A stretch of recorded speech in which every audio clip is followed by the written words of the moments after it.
was this two students in the former Yugoslavia, Petchenko and Popov, who thought that there could be a unified field of the mind, a sort of biological language.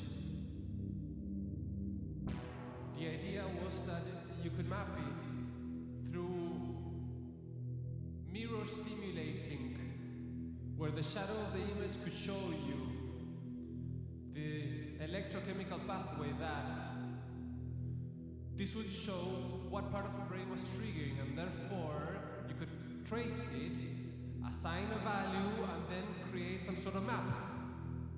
Of course, they started using the most basic geometrical shapes.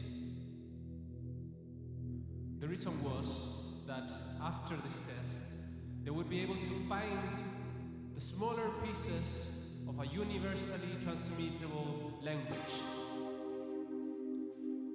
Once this started evolving, the scientific community called it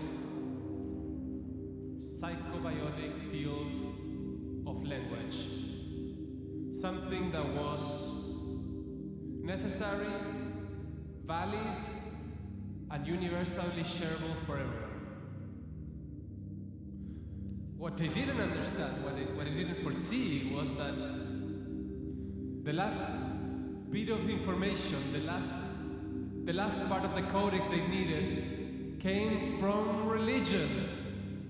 And every religion started to blossom.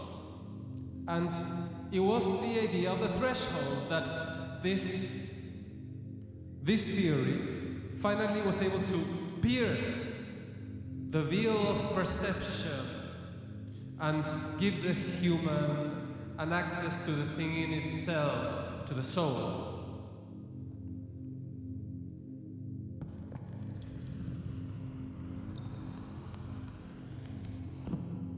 This idea